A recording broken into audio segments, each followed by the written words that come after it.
Bonjour les amis, j'espère que vous allez bien. Moi ça va très bien. On se retrouve aujourd'hui pour une nouvelle vidéo où on va parler d'avant-match entre le Stade Brestois et le Paris Saint-Germain. Match comptant pour la 13e journée de Ligue 1 qui aura lieu demain soir à 17h30 en direct sur Canal+ et Bing Sport. Et on parlera également de la liste de Didier Deschamps pour les 2 derniers matchs des éliminatoires de l'Euro 2020. Mais ça sera en fin de vidéo. Alors, en ce qui concerne ce match, les Brestois, c'est un promu donc, qui marche plutôt pas mal. Ils sont 9e au classement avec 17 points. Paris, on est premier avec 27 points.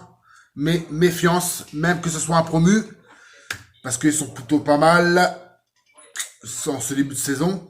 Et les Parisiens, ils nous habituent en ce moment à faire des matchs aussi bons que moins bons.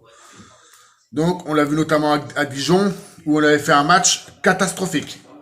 Donc, on va se méfier de cette équipe brestoise.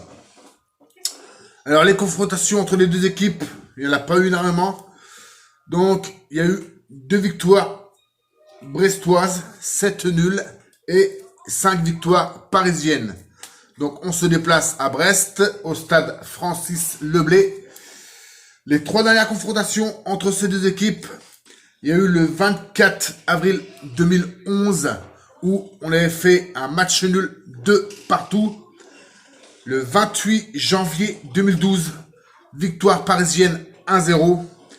Et le 21 décembre 2012, la dernière confrontation entre les deux équipes, victoire parisienne 3-0.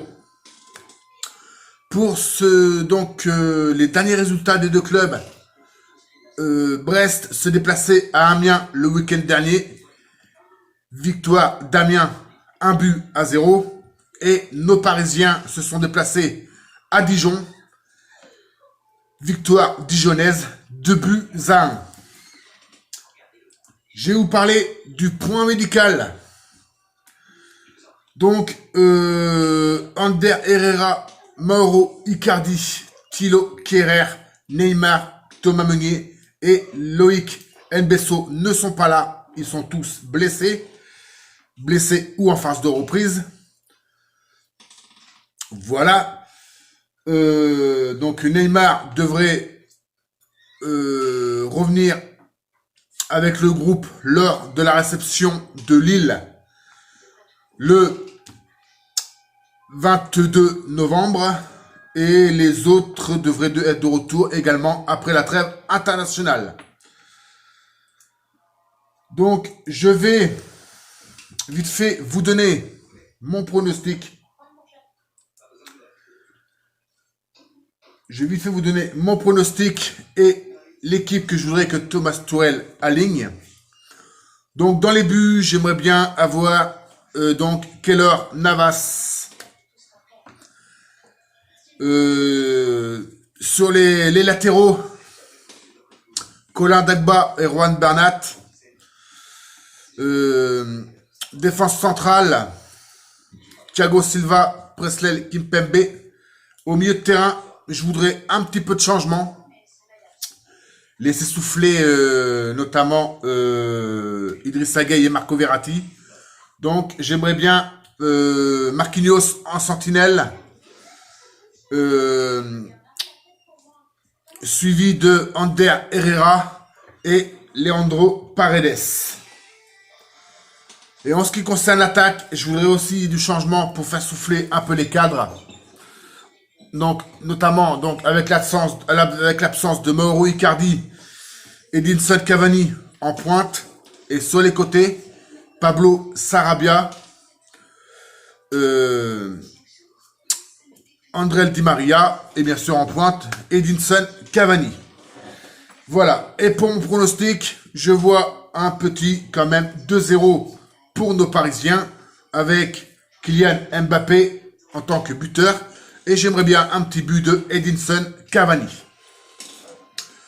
Voilà, je vais maintenant vous parler donc de la liste de Didier Deschamps pour les 2 derniers matchs de l'Euro 2020 qui auront lieu donc le 14 novembre au Stade de France où on reçoit la Moldavie et on se déplace le 17 novembre à Tirana en Albanie pour édifier l'Albanie.